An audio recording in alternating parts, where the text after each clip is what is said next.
niin, nyt mä olen saapunut kotiin ja mä olen raahannut ton meidän lähi-K-marketista ihan itse näillä kunnon nuudelikäsillä. Mutta nyt mä päätin, että mä teen sen unboxing-videon, niin katsotaan, että mitä kaikkea tuolta paketista löytyy. Mä aion nyt kyllä olla kapinallinen, ja vaikka tossa lukee, että älä leikkaa, ja sit siinä on mattoveitsi, mut mä oonkin pro ja mulla on sakset. Te ootte nyt, tai mun kamera on tossa nyt jossain suklaakeksi-paketin päällä, koska mulla ei ole vielä mitään sellaista puhelinjalkaa, mihin sellaisen sais kiinni, joten pahoittelut siitä.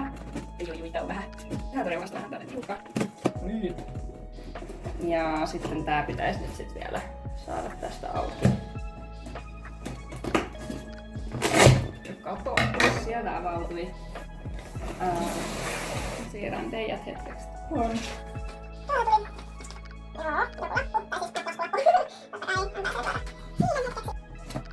Sitten täällä on tanskaksi ohje, käyttöohje. Tämä ei kyllä minua hyödytä, koska tanskaa en osaa. Mutta ehkä täältä löytyy jollain toisella kielellä. Sitten täältä löytyy joku tällainen, en tiedä mitä täällä on sisällä. Ei, hei kato! Oi. Täällä on...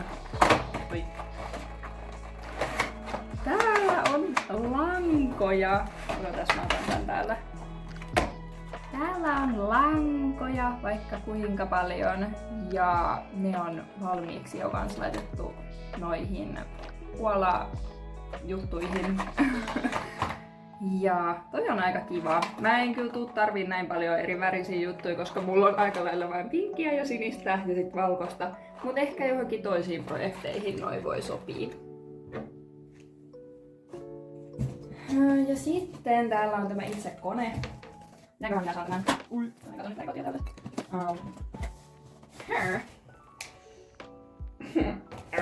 Minäpä näytän. Tässä on... Tää on nyt vähän tälleen mielenkiintoisesti täällä kiinni. Mä veikkaan, että mä laitan hetkeksi tän videoinnin pois ja otan sen täältä ihan rauhassa pois. Nyt mä sain sen ujutettua tuolta paketista ulos, niin lähdetäänpäs katselemaan, että mitä näistä löytyy. Sori, nyt asetetaan takaisin siihen. Ehkä mä otan... Ekan nyt toi pois. Okei, mä en uskalla nostaa tätä. Siinä on. Sitten mun pitäisi saada siihen vielä tulee pois. Ja niin, otetaan hänet siitä irti. Jee, siinä on. Vau. Ja täällä on vielä nää kaikki laturit sun muut. Jee, siinä on. Mä otan teidät vähän lähemmäs. Täältä nyt näyttää tämä Veritaxen Bessie-ompelukone. Mä ajattelin, että voisi olla ihan kiinnostava tietää, että mistä tää koneen nimi tulee. Ja Veritas on päättänyt nimetä tän ompelukoneen Bessie Colemanin mukaan. Ja Bessie oli tällainen aika ansioitunutkin henkilö, nimittäin hän oli ensimmäinen afrikkalais-amerikkalainen naislentäjä. Ja sen lisäksi hän oli myös ensimmäinen historiallisesti tunnettu tumma lentäjä, jolle myönnettiin kansainvälinen lentolupakirja. Ja sitten vielä sen lisäksi hän oli ensimmäinen Amerikan alkuperäiskansaan kuuluva henkilö, jolle oli myönnetty lentäjän lupakirja. Arvillisesti Bessie kuitenkin eli vain 34-vuotiaaksi ja menehtyi yllättäen tällaisessa ilmailunäytösonnettomuudessa. Eli rauha hänen sielulleen siitä. Mutta mä palaan nyt takaisin tarkastelemaan ompelukonetta. Mä ajattelin, että ehkä mä katon noin nyt ekana kuntoon, mitä tuolta käyttöohjeesta löytyy ennen kuin mä lähden säätämään tän kanssa enempää. Tosiaan miksi nyt sit kutsutaan joku tommonen tarvikelaatikko, niin sen saa otettua tosta pois. Mä en tiedä yhtään mitä täältä sisältä löytyy, mutta katsotaan.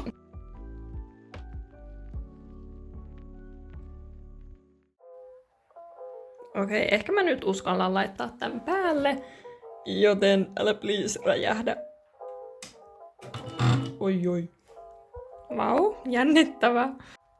Mä toivon, että mä teen tän nyt ihan ohjeiden mukaan, mutta tässä oli aika sellatti helposti ymmärrettävät ohjeet, joten katsotaan mitenkäs tämä nyt sitten toimii.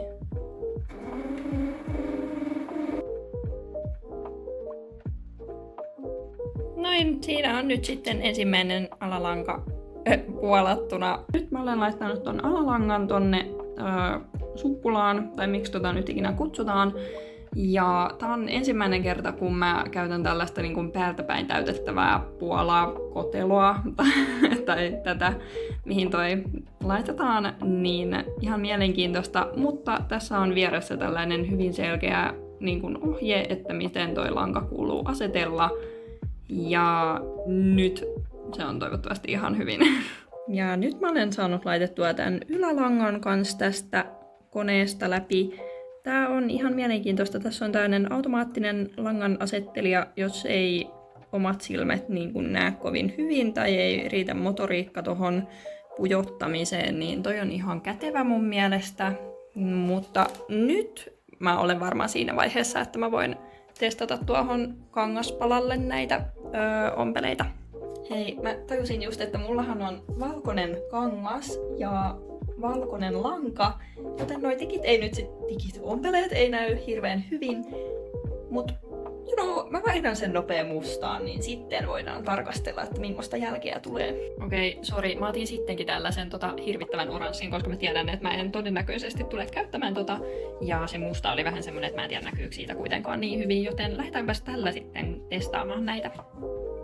Tässä on tällainen ympyräkuvake, niin se on tämän käyttöohjeen mukaan sellainen, että tämä kone ompelee automaattisesti sellaiset varmistusompeleet aina niin kun siihen, kun aloittaa niin kun ompelemaan, niin sitä ei tarvitse sitten manuaalisesti tehdä. Eli nyt kun mä laitan tämän ompelemaan tästä, siinä tuli varmistusompeleet ja sitten kun mä painan uudelleen tätä,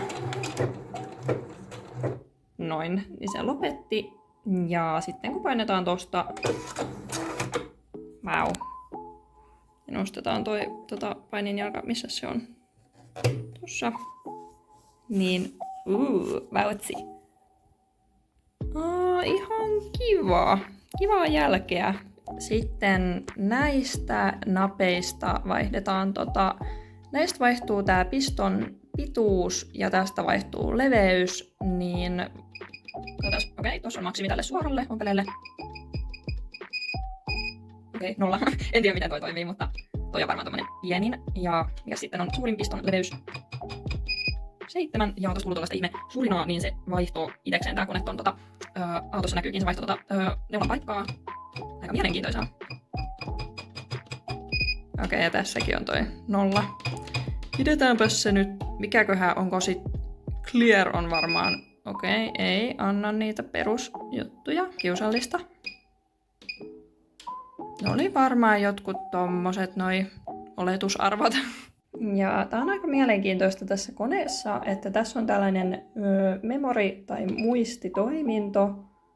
Eli tähän nyt voi sitten lähteä ottamaan täältä niin kun taulukosta näitä ompeleita. Ja jos mä haluaisin kirjoittaa vaikka mun nimeni, niin se olisi 26. Oho, sori, nyt oli väärä mode. Noin 26 E. Ja sitten tehdään. Sitten mennään eteenpäin. Sitten laitetaan I. Tällainen pieni I. Next. And next. 46 J. Ja viimeisenä sitten vielä A. Noin. Ja sitten palataan takaisin alkuun. Jos mä nyt painan tästä.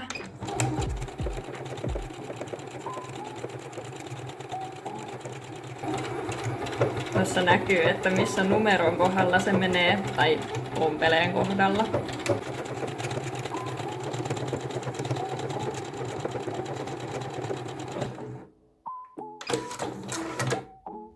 Noin. Katsotaan, mitä siitä sitten tuli. Jipii! Ihan hauskalta näyttää. Ja sitten voisi kokeilla jotain tällaista siksakkia. No noi on varmaan ihan ok asetukset, niin katsotaan, että mitä tää kone päättää sitten tehdä.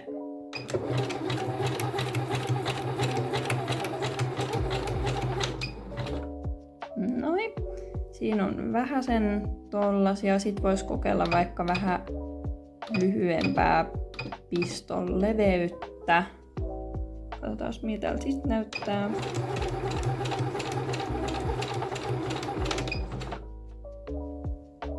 Sitten voisi kokeilla vaikka tosi pientä piston pituutta ja tosi pientä leveyttä. Ei näytä enää siksakilta. No, katsotaan miltä noin nyt sit näyttää.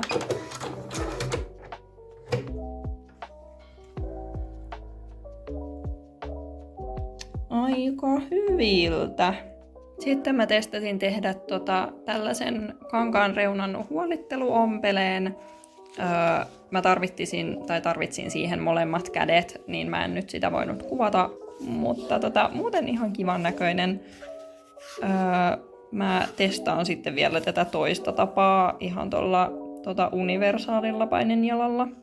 Ja tässä sitten tuttu kolmiaskel zigzag hyvin tällaisena leveänä versiona, mutta silti ihan käypän näköinen. Käypän näköinen? En tiedä. Mutta ihan hyvää jälkeä toistaiseksi. Mä en itse tiedä kuinka paljon mä tulen nappeja ompelemaan, mutta mua silti kiinnostaa nähdä, että miten tän napin läpi ommel juttu toimii, niin katsotaan tästä.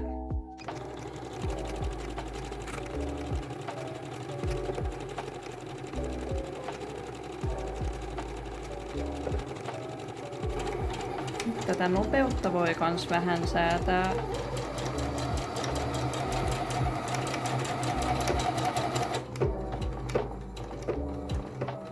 Ja onko se nyt sit siinä valmis?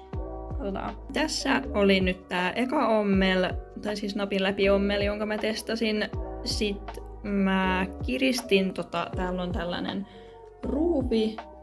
Tuolla ohjekirjassa oli, että jos nämä pistot on joko liian tiheästi tai liian löysästi, tai siis silleen että niissä on liian iso se väli, niin sitten tätä ruuvia kiristämällä tai löysentämällä saa sitten muokata sitä.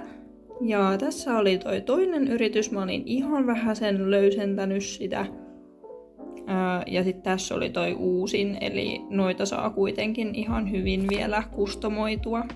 Ja mä tiedän, että kuinka paljon ihmisiä kiinnostaa nähdä, että miten tää ompelukone ompelee farkkukangasta. Niin nyt mulla on tässä yksi kerros ja katsotaan, että miten tää toimii.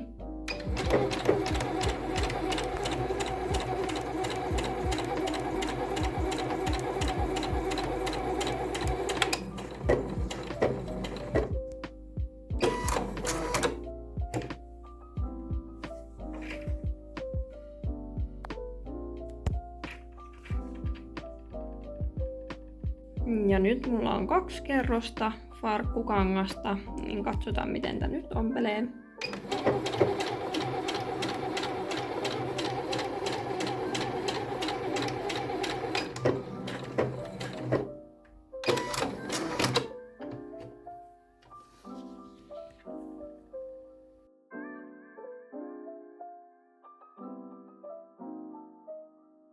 Tässä on 4 kerrosta.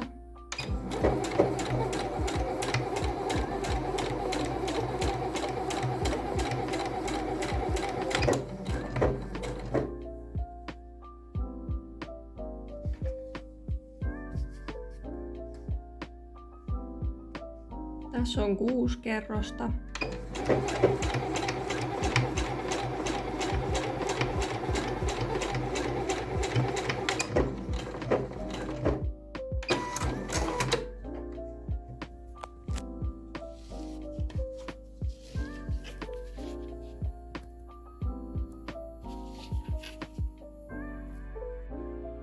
Ja tässä on 8 kerrosta.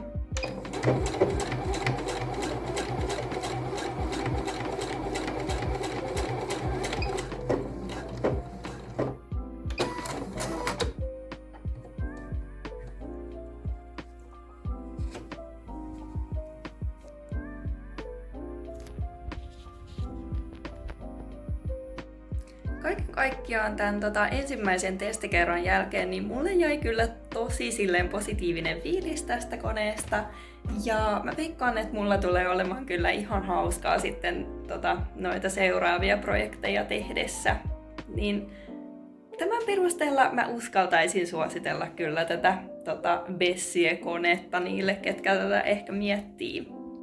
Tähän hätään mulla ei kuitenkaan ole enempää silleen sanottavaa, joten kiitos kun katsoit videon ja toivottavasti nähdään sitten taas seuraavissa videoissa. Moi moi!